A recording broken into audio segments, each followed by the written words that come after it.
Assalamualaikum warahmatullahi wabarakatuh. Selamat datang di channel Ane Mardianto 999. Jangan lupa subscribe dan klik lonceng notifikasinya untuk mendapatkan update video terbaru. Dan bila bermanfaat, jangan lupa share ke teman-teman yang lain. Selamat menonton. Di mana peristiwa tersebut adalah peristiwa diperjalankannya baginda Nabi besar Muhammad Sallallahu Alaihi Wasallam. Karena momentum kita dalam bulan Rajab ini, bagaimana tadi telah dibacakan oleh qari kita, bagaimana Allah mengabadikan peristiwa Isra, perjalanannya Rasulullah, diperjalankannya Rasulullah oleh Allah Subhanahu wa Ta'ala dari Masjidil Haram ke Masjidil Aqsa. Kemudian Allah mi'rajkan Rasulullah dari Masjidil Aqsa ila Sidratil Muntaha. Peristiwa tersebut peristiwa yang besar, di mana peristiwa ini adalah bentuk perhatian Allah, bentuk pengagungan Allah kepada kekasihnya.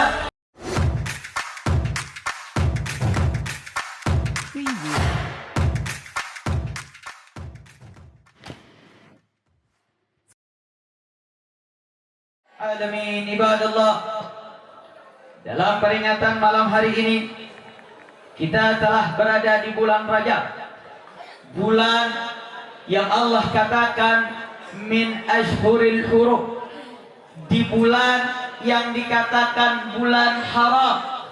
Kenapa dikatakan bulan haram? Karena pada bulan ini Allah mengharamkan untuk melakukan peperangan. Allah melipat gandakan dosa yang dikerjakan, dan Allah melipat gandakan segala amal perbuatan. Pada bulan ini, bulan yang begitu agung di sisi Allah, sehingga wajib bagi kita untuk memaksimalkannya.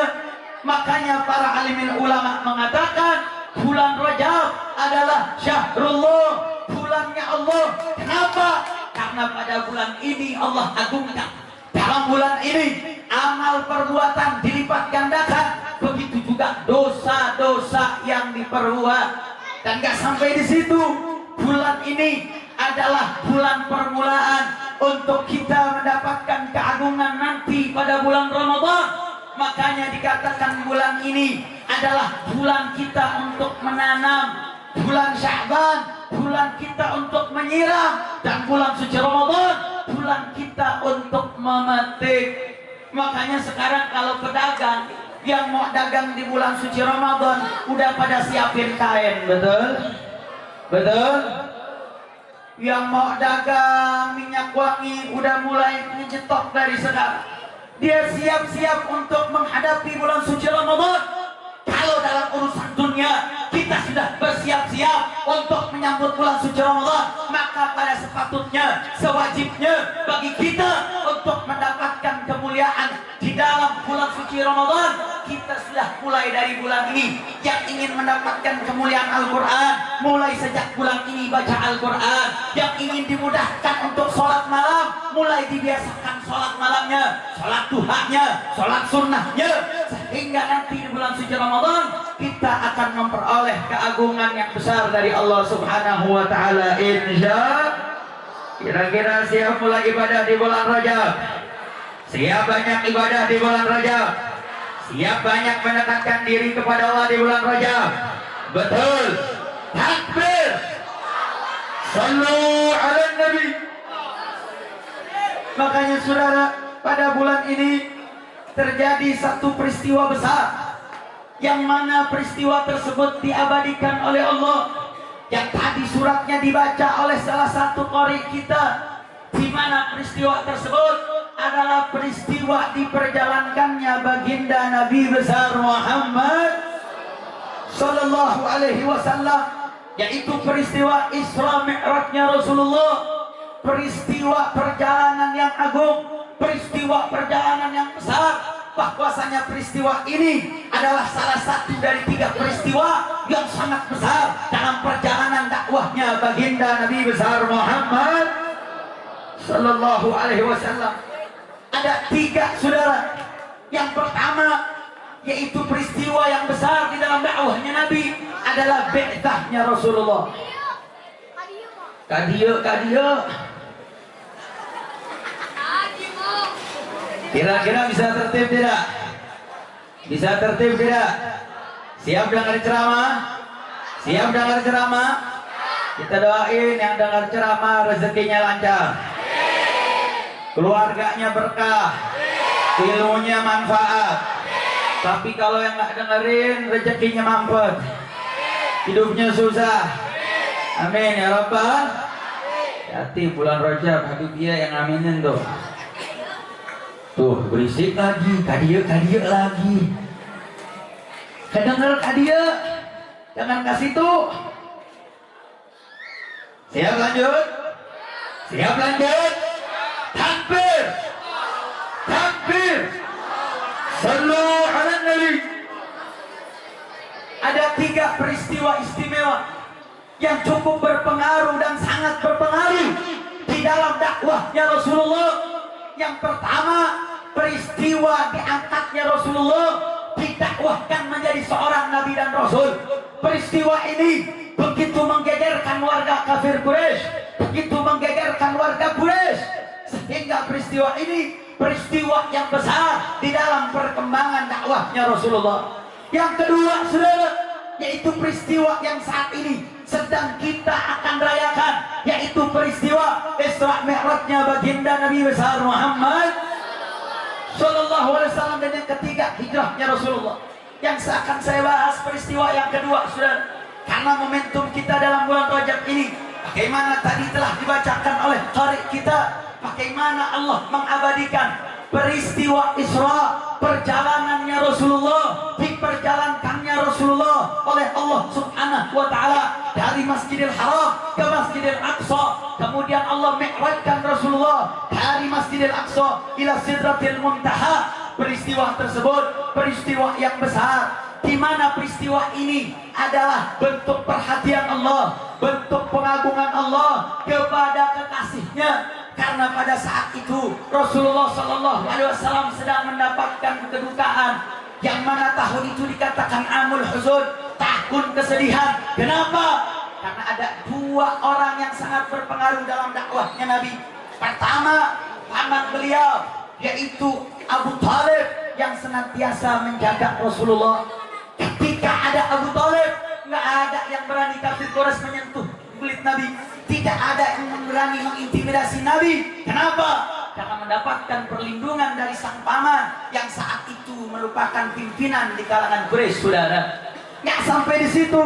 Selain ada tokoh eksternal yang melindungi Nabi, ada juga pribadi internal yang melindungi Nabi, yang senantiasa mendukung Rasulullah. Dialah istri beliau tercinta, Sayyidatuna Khadijah Al-Kubra, istri yang setia, istri yang sangat cinta dengan suaminya, yang begitu mendukung perjuangan suaminya, sehingga Rasulullah ketika sulit di dalam perjuangan dakwahnya, letih dalam berdakwah, yang menenangkannya adalah Sayyidatuna Khadijah, yang menenangkan jiwa Rasul. Bahkan tatkala Rasulullah mendapatkan wahyu, tidak ada yang bisa menenangkan Rasulullah kecuali istri beliau, di mana Rasulullah datang menemui Sayyidatuna Khadijah mengatakan, "Zammiluni, zammiluni, selimuti aku untuk aku mendapatkan ketenangan." Artinya apa, saudara? Rasa cinta yang suci, rasa cinta yang diikat dengan ikatan pernikahan, dengan ikatan yang suci, dapat menenangkan jiwa, dapat menenangkan hati, dan dapat memberikan ketenangan dalam kehidupan, saudara. Ini yang dicontohkan oleh Rasulullah. Artinya sekarang bohong, dusta. Kalau sekarang banyak anak-anak muda kita yang mereka melakukan perzinahan, dia melakukan hubungan laki perempuan, tidak diikat dengan tali pernikahan, tidak akan mungkin mendapatkan kenikmatan, tidak akan mungkin mendapatkan kenikmatan yang diridhoi oleh Allah Subhanahu wa Ta'ala. Betul? Betul? Mudah-mudahan air hujan ini menjadi keberkahan untuk kita. Amin. Sebanyak air hujan yang turun, sebanyak itu juga dosa kita diampuni. Amin. Sebanyak itu juga Allah berikan pahala kepada kita. Amin. Ya Rabbal. Makanya saudara, bagaimana Rasulullah didukung oleh Sayyidatuna Khadijah dengan cinta yang suci, dengan perhatian yang luas, sehingga Rasulullah Sallallahu Alaihi Wasallam mampu betul-betul berjuang dengan begitu kuatnya karena dukungan daripada istrinya tercinta Sayyidatuna Khadijatul Kubra. Alhamdulillah. Alhamdulillah. Berarti saya mau tanya, kira-kira pernikahan berkah atau tidak? Pernikahan berkah atau tidak? Pernikahan bisa membawa kebahagiaan atau tidak? Bisa atau tidak? Bisa atau tidak? Alhamdulillah, di tempat ini rutin untuk mengadakan pernikahan massal. Kita doakan semoga kegiatan seperti ini senantiasa diistiqomahkan oleh Allah Subhanahu wa taala. Semoga segala penyelenggaranya diberikan kekuatan oleh Allah Subhanahu wa taala, diberikan keberkahan oleh Allah Subhanahu wa taala, dan pahalanya terus mengalir bagi yang masih hidup maupun yang sudah wafat. Amin ya rabbal.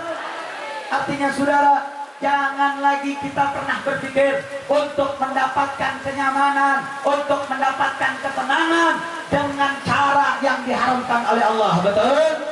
Betul? Ini kan zaman sekarang enggak. Anak-anak muda kita lebih demen pacaran. Betul? Betul? Dia pacaran dibilang enggak deh, pacaran kita beda sama orang lain. Pacaran kita pacaran syar'i. Panggilannya beda, Beb. Bukan my darling, panggilannya Abi Umi. Unyil. Yang mau tanya yang begini ada apa banyak? Ada apa banyak? Ini dia nih. Tanyakan makan mecin, betul? Betul? Ini ada yang pacarannya nih. Ada apa kagak? Aja nih lihat ada yang boncengan tuh. Kita doain yang masih pacaran ilmunya nggak berkah, hidupnya susah, susah dunia akhirat. Amin ya rabbal.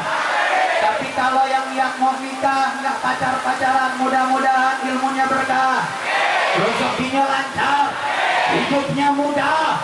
Amin ya rabbal. Perempuan jangan mau murah, betul? Betul. Perempuan mesti mahal, betul? Karena Islam meninggikan derajat wanita, betul?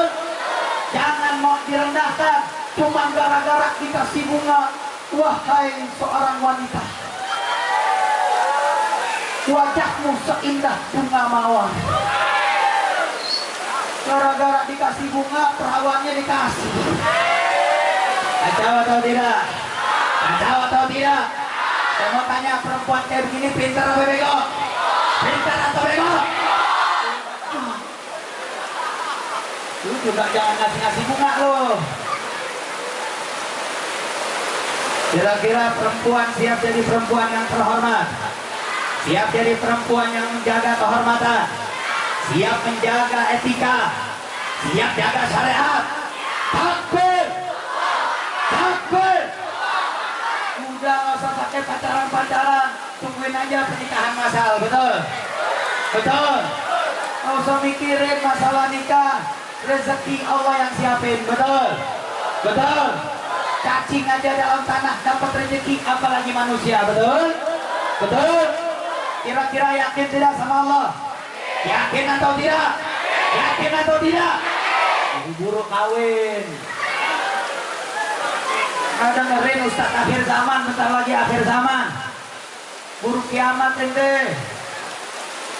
Kira-kira siap kawin kan yang belum kawin? Yang siap yang udah kawin yang teriak. Sekali lagi saya mau tanya, siap jaga syariat? Siap lindungi syariat? Siap pertahankan syariat? Takbir! Sallu ala Nabi. Dalam peristiwa Isra Mi'raj, saudara, Allah Subhanahu wa taala menceritakan, A'udzu billahi minasyaitonir rajim. Subhanalladzi asra bi'abdihi lailan minal masjidil haram ila al-masjidil aqsa alladzi barakna hawlahu linuriyahu min ayatina innahu huwas samiul basir. Shadaqallahul azim. Dalam ayat ini Allah ceritakan, saudara, Allah katakan maha suci Allah yang memperjalankan hambanya. Artinya apa, saudara? Peristiwa Isra Mi'raj adalah peristiwa yang mana Allah yang menjalankannya Allah yang memperjalankan Rasulnya untuk diberangkatkan minal Masjidil Haram, dari Masjidil Haram di kota suci Makkah ilal Masjidil Aqsa di kota Palestina. Artinya apa saudara? Yang memperjalankan Allah, yang menjalankan Rasulnya Allah, sehingga Allah memperlihatkan seberapa besar kekuatannya, seberapa agung kemuliaannya. Karena yang memperjalankan Allah sehingga menggunakan kekuatan Allah, bukan menggunakan kekuatan manusia, saudara. Makanya saudara, dalam ayat ini Allah katakan Subhana, maha suci Allah. Jangan kau banding-bandingkan peristiwa Isra Mi'raj ini dengan apa dan bagaimana manusia. Makanya para kafir Quraisy dengan kekafirannya, makanya dengan kekafiran dia jadi bodoh. Tetapi dengan keimanan seseorang bisa menjadi pintar. Dengan keimanannya orang makin beriman, dia akan semakin pintar. Orang yang tidak beriman, dia akan bodoh, dia akan terhina karena kebodohannya, karena kekafirannya, saudara.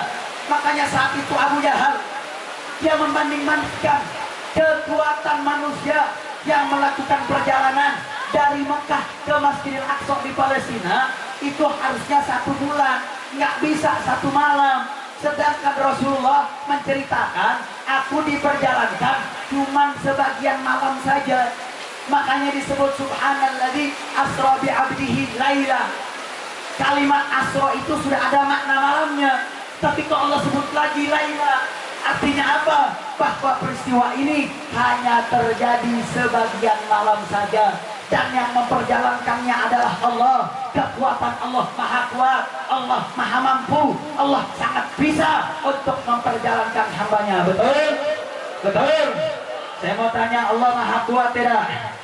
Siapa yang maha kuat? Siapa yang maha perkasa? Siapa yang maha agung? Allah.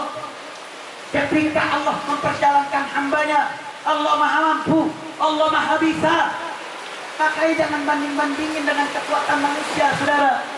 Manusia itu kekuatannya terbatas, tetapi kekuatan Allah tidak terbatas. Betul? Ilmu Allah luas, tetapi ilmu kita sempit. Betul? Artinya ini sudah menjadi jaminan, ini sudah menjadi akidah, menjadi keyakinan. Makanya saudara, makin kuat iman seseorang akan semakin cerdas. Tetapi ketika iman seseorang itu lemah, maka dia semakin bodoh. Mau bukti? Mau bukti? Ya, kalah suaranya sama air hujan nih. Sekali lagi saya mau tanya, mau bukti? Mau bukti? Saudara, iman itu membuat orang cerdas. Kekafiran membuat orang bodoh. Abu Jahal itu kenapa dinamakan Abu Jahal? Padahal Abu Jahal ini orang cerdas, orang pintar. Saking pintarnya, dulu Nabi pernah berdoa, Allahumma izzal Islam Nabi ahadil marin awqamat ala Nabi. Ya Allah, muliakanlah Islam dengan salah satu dari 2 Umar. Umar yang pertama, Umar Ibn al-Khattab. Umar yang kedua adalah Abu Jahal. Kenapa saudara? Karena Abu Jahal itu orang cerdas. Saking cerdasnya, dia bisa masuk Darun Nadwah, tempat perkumpulan dari kafir Quraisy. Di dalam Darun Nadwah tak boleh masuk di situ kecuali orang-orang cerdas, orang-orang yang punya kabilah. Tapi Abu Jahal saking cerdasnya, dia bisa masuk ke Darun Nadwah walaupun dia belum umur 40 tahun, walaupun dia tidak punya kabilah, walaupun dia bukan pimpinan kabilah besar, tetapi Abu Jahal diterima. Kenapa? Gara-gara cerdas. Tapi gara-gara kekafiran dia sampai dijuluki Abu Jahal. Kenapa? Gara-gara kafir, gara-gara menolak hukum Allah. Jadi siapapun mau gelarnya apapun, kalau dia menolak hukum Allah, maka dia orang bohong. Orang bohong. Siapapun dia, mau profesor ke, mau doktor ke, mau orang partai ke, mau presiden ke, mau menteri ke, kalau dia tolak hukum Allah, dia tidak mengikuti hukum Allah, maka dia orang bodoh. Dia orang bego. Siapapun dia, sudah. Kemarin kita baru ramai nih di TV. Ketika ada salah satu artis, dia dia foto dengan penampilan bugil, tidak mengenakan pakaian. Foto tersebut mengundang berbagai macam komentar dari berbagai macam elemen. Ada komen dari seorang menteri yang katakan foto tersebut tidak melanggar undang-undang ITE. Foto tersebut tidak bermasalah. Bahkan nggak sampai di situ, ada perempuan orang partai yang katakan foto bugil tersebut adalah foto mendidik. Saya mau tanya, foto bugil dikatakan mendidik. Saya mau tanya, orang yang ngomong seperti ini pintar atau bego? Pintar atau bego? Pintar atau bego? Bego, saudara. Kenapa dulu zaman jahiliyah diriwayatkan perempuan-perempuan itu dia kelilingin Ka'bah untuk beribadah, menyembah, daripada dia punya berhala-berhala dengan tidak mengenakan baju, dengan keadaan telanjang, tidak mengenakan pakaian, dia berlari berputar-putar Ka'bah untuk mengelilingi daripada berhala-berhalanya. Kenapa dia memikir seperti itu, saudara? Karena dia anggap bajunya itu kotor, bajunya itu hina. Jadi kalau mau ketemu Tuhannya, dia mesti buka baju. Makanya gak heran, saudara, kenapa mereka dikatakan jahiliyah. Kenapa? Jahiliyah itu artinya nisbah kepada jahil. Jahil itu artinya bodoh. Artinya apa, saudara? Dulu orang-orang jahiliyah yang tidak mengenal Islam, mereka suka melepas baju mereka, menunjukkan perhiasan mereka. Gara-gara apa? Gara-gara mereka masih bodoh. Mereka tidak memiliki ilmu karena tidak mendapatkan bimbingan agama. Artinya apa, saudara? Menurut syariat, orang yang tidak pakai baju itu orang yang orang yang bodoh. Makanya orang nggak pakai baju itu bodoh, saudara. Semakin tertutup, semakin dia menjalankan syariat, maka dia semakin cerdas, dia semakin dekat dengan Allah, semakin baik akalnya, semakin baik akhlaknya, maka dia semakin dekat dengan kecerdasan. Alhamdulillah. Nggak sampai di situ, saudara. Orang yang demen nggak pakai baju, apalagi menampakkan kepada orang lain, selain dia bodoh, dia juga murahan. Betul? Betul? Kenapa saya katakan murahan, saudara? Ada ilustrasi sederhana. Kita kalau mau lihat perempuan nggak pakai menutup aurat, dengan melihat ayam pahanya, lebih mudah melihat perempuan buka aurat daripada melihat paha ayam. Kok bisa? Kita ikutin ilustrasinya, saudara. Kalau mau lihat paha ayam, kita mesti pergi ke pasar, betul? Betul? Ini orang Sunda sih biasanya punya ayam diri nih. Ini ceritanya yang nggak punya kandang ayam. Ceritanya yang nggak punya kandang. Pergi ke pasar. Sampai ke pasar udah bisa lihat paha ayam? Belum. Nyampe ke pasar nyari dulu tukang ayam, betul? Udah dapet tukang ayam, bisa lihat paha ayam? Belum. Pilih dulu. Nah, ini nih ayam ini. Rambutnya belah tengah. Udah dipilih, dibayar, udah bisa lihat paha ayam? Belum. Bawa pulang dulu, betul? Soalnya dia nggak yakin motongnya bener-bener ada. Udah bawa ke rumah, mau dia potong, ayamnya kabur. Udah dikabur, nangkep dulu. Udah ketangkep, bisa lihat paha ayam? Belum. Mesti dipotong dulu, baca bismillah, betul? Bismillahirrahmanirrahim. Habis dipotong, udah bisa lihat paha ayam? Belum. Mesti ngerebus air panas dulu. Habis ngerebus air panas, dimasukin ayamnya, udah bisa lihat paha ayam? Belum. Ambil dulu, dicabutin bulu atu-atu, betul? Betul? Habis dicabutin bulunya, baru bisa lihat paha ayam, betul? Betul? Prosesnya pergi ke pasar, nyari tukang ayam, milih ayamnya.